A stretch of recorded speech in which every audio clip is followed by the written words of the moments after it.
If you've never bought or sold real property, or it's been a while, then this topic is for you. What the heck is the difference between a buying agent and a listing agent?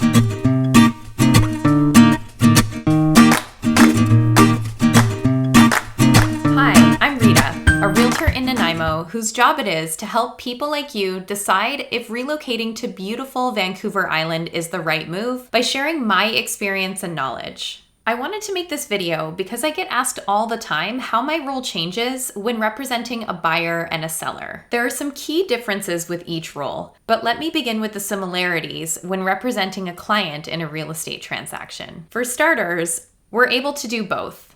Help people buy and help people sell. Because of this, we owe the public certain fiduciary duties, which we disclose early on in relationships with clients and potential clients. Like at an open house, for example.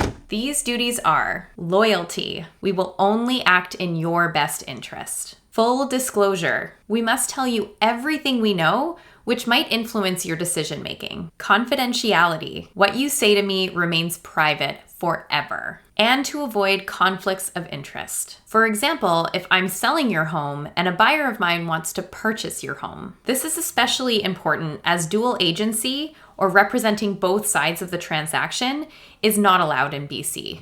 We all go through the same process to get licensed and are required to work under a brokerage and maintain educational requirements to stay licensed in BC. So although some agents prefer to work with buyers and others with sellers and possess different skill sets for either, we have the ability to help you with both. Your buying agent. Your buying agent is the person who will walk you through purchasing your home. Sometimes after a sale, you'll hear them referred to as the selling agent. One major difference with a buying agent relationship is it's not always contractual. This will depend on how your realtor conducts their business. You may meet and agree to work together and go through the whole process without actually signing any contract to work together. Others will include this in their business model, and you'll sign what's called a buyer's agency exclusive contract. This is simply an agreement that you, the client, will agree to work with only that agent for the purchase of your home. Remember that these are all relevant factors when deciding who to team up with, so make sure that you're asking all of the right questions. At the end of this video, head on over to my website, ritafraser.com. There you can download my free guide, Questions to Ask Your Realtor When Purchasing Your First Home.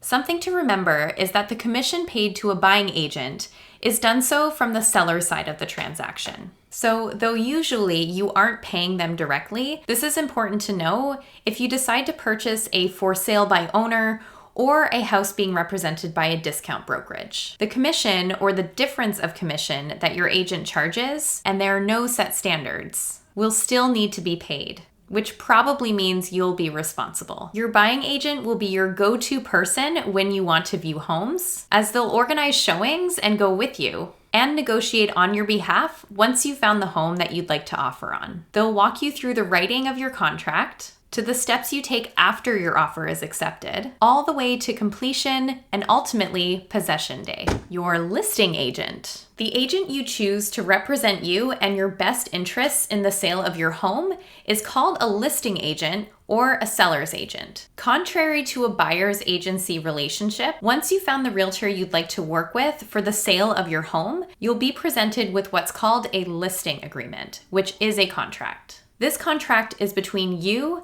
and your agent's brokerage, where your realtor is assigned as the designated agent. This agreement will not only outline all the aspects of the sale of your home, such as price, commission, and terms, but also what's called a Schedule A, which are the services your realtor commits to providing to you. Services your real estate agent will provide to you are marketing your home for sale, coordinating showings, and representing you during the negotiation process. They'll also arrange open houses to present your home to potential buyers, which leads me to another way buying agents and selling agents differ during an open house. If the agent holding the home open represents the seller, it can be quite challenging, as remember, they have agency with the seller and all the fiduciary duties that come along with that. If they hear any relevant information from a potential buyer, they must disclose it to their client. For this reason, listing agents will often have other agents hold the open. This agent will be able to assist any unrepresented buyer who shows interest in the home, as they aren't obligated to disclose information to the seller. But they must still make full disclosures to the public entering the open house regarding their duties as an agent. So expect to see a disclosure document. If you'd like to have a look, I'll attach a link to this document in the video description below.